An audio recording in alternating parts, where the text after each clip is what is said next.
Vous avez trouvé ça ennuyeux comme introduction ? Attendez de voir Mission Impossible, The Final Reckoning. Là, vous allez voir ce que c'est. Quelque chose d'ennuyeux. De très ennuyeux même. Mais qu'est-ce qui se passe ? Tom, Christopher, qu'est-ce que vous avez fait ?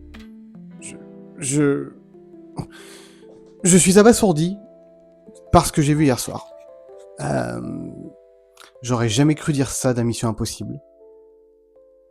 C'est vraiment un mauvais film. Je n'y crois pas. C'est le pire Mission Impossible de toute la saga. Et pourtant, l'avant-dernier, j'étais déjà très moyennement convaincu. Mais alors là, wow. Je sais même pas quoi développer, tellement c'est du vide. Du vide, ce film. C'est ennuyeux à souhait. Des dialogues qui, en plus, malheureusement, ne mènent quasiment nulle part. 2 scènes d'action. 2 sur 2h50 de film. 2 scènes d'action pour un Mission Impossible. Et quand je dis scènes d'action, c'est même pas le cas. C'est scènes se voulant impressionnantes. Qui ne le sont même pas forcément. Alors, je reconnais encore une fois l'agilité, la bravoure et le dévouement au cinéma de Tom Cruise, que j'aime par-dessus tout. Ça, je ne renierai jamais sa carrière et tout ce qu'il a fait. Mais là, je ne sais même pas comment expliquer. On sent que Tom Cruise est fatigué. Il a plus l'envie. Enfin là, c'est vraiment le Mission Impossible de trop, même pour lui. Ça se sent. Il passe mal à l'écran, ce qui est dingue, c'est la première fois que je vois Tom Cruise comme ça. Alors, ils ont tellement voulu donner un ton sérieux et sévère au film, puisque les enjeux n'ont jamais été si importants, et on n'en a jamais eu autant rien à foutre de ce qui se passe. C'est hallucinant. La direction de Christopher McQuarrie, elle est aux fraises en plus, aux fraises. Je veux dire, c'est plan sur plan sur plan, y a aucun impact, aucun intérêt, aucune sensation. C'est 2h50 d'ennui total. C'est fou d'en arriver là dans cette saga.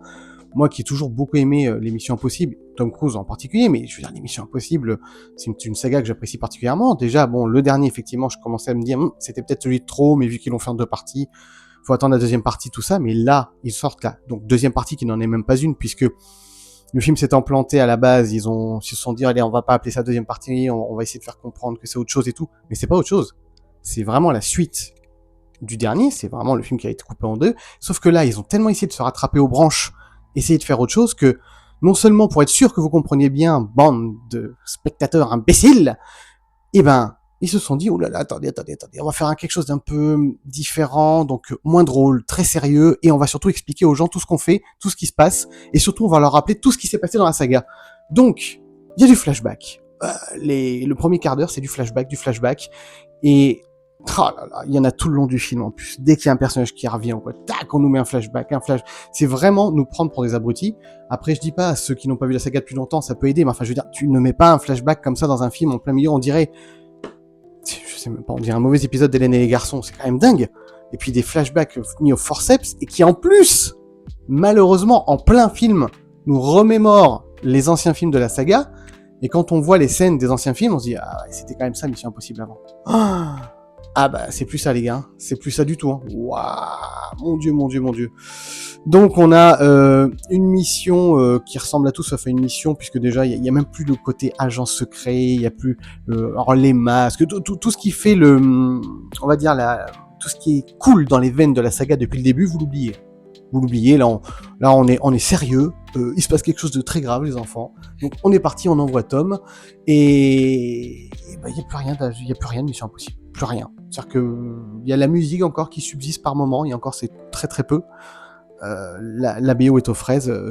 Honnêtement, très honnêtement, sur 2h50 de film, il y a 30 secondes qui m'ont vraiment plu. C'est 30 secondes que l'on voit dans la bande-annonce en plus, quand il est dans l'eau, en mode un peu fœtus, vous verrez bien ce qui s'y passe. Je vraiment trouvé ce plan magnifique avec ce renversement de caméra, cette musique très lourde en fond, et voilà, ça c'était, il y avait quelque chose. C'est le seul moment où, au niveau en tout cas de la réalisation, il se passe quelque chose. Pour le reste, c'est vide total. Ils font que blablater pour mener nulle part. Ils expliquent comment fonctionne la combinaison pour aller là, ils expliquent comment ça. Enfin, je veux dire, c'est un mode d'emploi ce film. C'est un mode d'emploi, et au cas où vous soyez trop crétin, ils vous expliquent tout ce qui se passe et tout ce qu'ils font, mais ça n'avance jamais, quoi. Et tout ça pour un final. Ouais. Donc bien sûr, il y a 2 moments de bravoure, hein, comme on a vu dans les bandes annonces. Il y a une scène de sous-marin qui est quand même assez bien foutue, on peut pas le nier, mais qui même elle est trop longue. C'est-à-dire que même là où ça devrait être fantastique, fabuleux, on devrait s'en prendre plein la rétine, bah ça marche pas, quoi. Et la scène d'avion, bien sûr, que vous avez vu dans les bandes annonces aussi, les 2 avions qui se poursuivent. Mais attendez, dans les anciens, les scènes de course-poursuite en voiture, en avion, en hélicoptère, en ce que vous voulez, c'était quelque chose, quoi. Il y avait une sensation, il y avait quelque chose, on était pris dedans. Là, on regarde ça, et pourtant, ce que fait Tom Cruise, encore une fois, faut avouer que c'est quand même très fort de sa part. Mais je ne sais pas, ça ne prend pas, ce film, à aucun moment ne décolle et ne prend, ni dans les scènes dramatiques, ni dans les scènes d'action. Dans le scénario, on n'en parle même pas, c'est-à-dire que c'est fou d'en arriver à un niveau de danger aussi fort dans la saga, et à un niveau aussi bas d'importance que le spectateur va apporter au film. Parce que, je dis ça, c'est mon avis, mais on était quand même 5 hier soir à avoir à peu près le même avis en sortant de la salle, et bon, j'ai l'impression que les autres retours sont pas beaucoup mieux, donc j'ai malheureusement la sensation que c'est l'avis global. Honnêtement, n'y allez pas. N'y allez pas, parce que 400 millions de dollars pour sortir ça, c'est une honte. C'est une honte, mais totale. C'est affligeant. J'ai pas d'autres mots. Affligeant.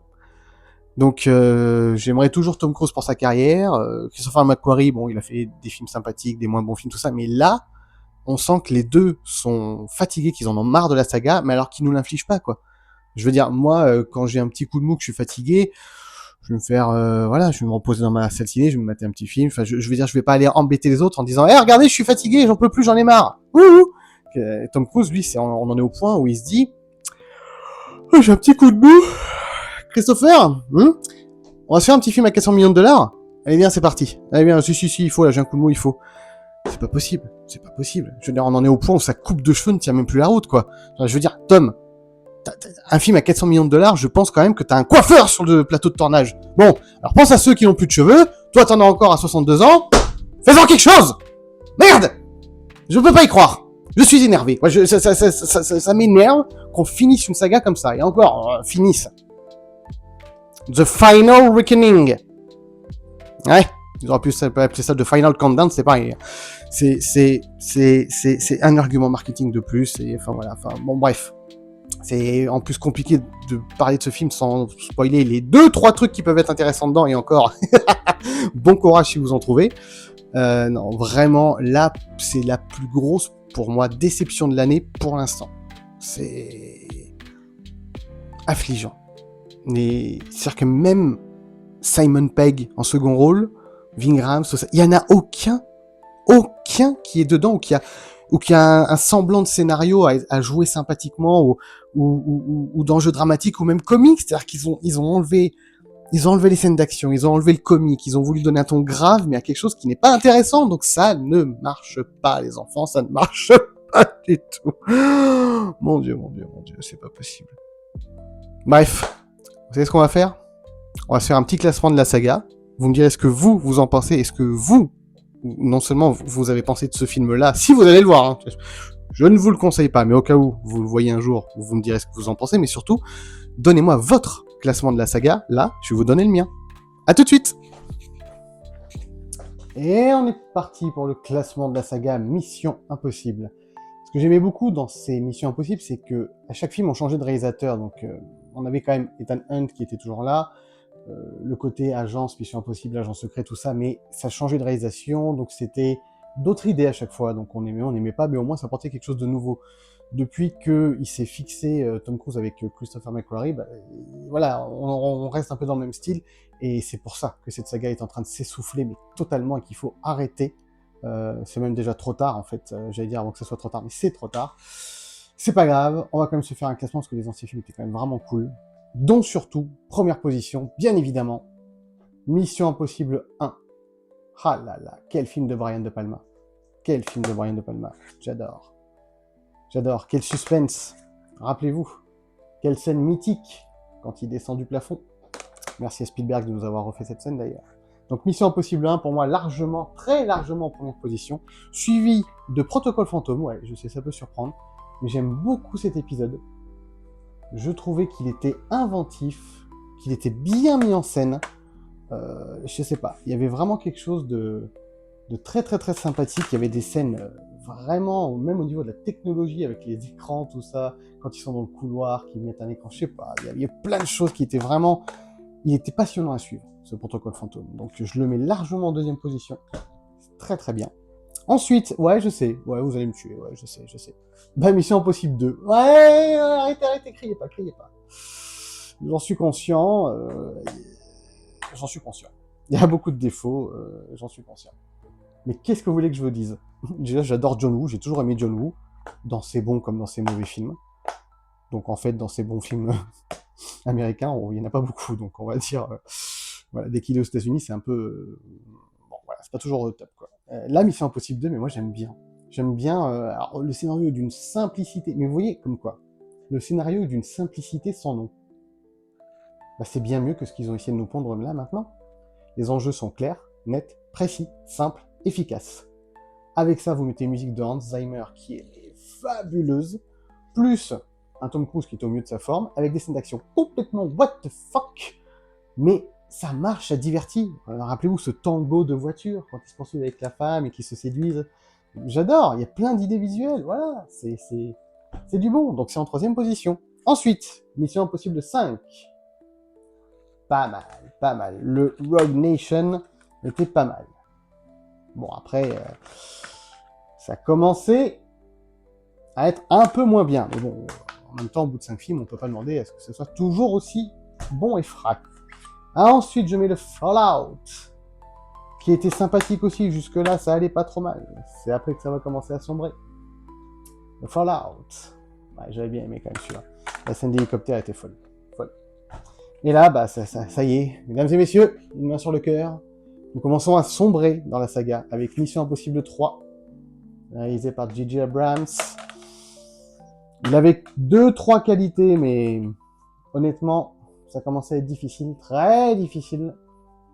Donc Mission Impossible 3, malheureusement, dans les tréfonds de la saga. Et alors suivi, et alors là...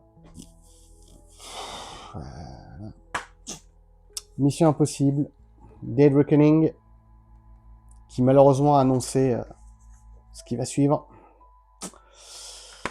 Donc Mission Impossible Dead Reckoning, je m'étais beaucoup ennuyé devant, mais il y avait un petit côté fun, un peu fifou du film, une réalisation assez carrée, avec une belle photographie, bon, il y a une coupe de cheveux de Tom Cruise qui était bien, enfin bref, 2-3 trucs à sauver, quoi. Et bien sûr, dans le fond de la saga, c'est pas possible, je vous assure, c'est pas possible, je peux pas y croire. Mission Impossible Final Reckoning. Note du film. Ah ouais, 1 sur 10. Comment peut-on mettre plus? Voilà. Donc, Tom, tu as tout mon respect pour ta carrière. Je suis tellement dégoûté. Tu vois ces cernes? C'est pas de la fatigue, c'est de la tristesse. J'en ai pas dormi, tellement c'est pas possible ce que j'ai vu hier soir. Donc, Tom, je t'en supplie, tu es parti pour faire Top Gun 3. Prends ton temps, fais-le bien, parce que le 2 était exceptionnel. Je t'en prie, fais ça bien, ne fais pas comme Mission Impossible, Final Reckoning. En attendant, je vous souhaite à tous une très bonne santé, allez au cinéma, allez voir des films, des bons films si possible, achetez du support physique, faites vivre les cinémas, faites vivre le marché du support physique, on a tous besoin de vous, et sur ce je vous dis, à plus tard, bande de cinéphiles.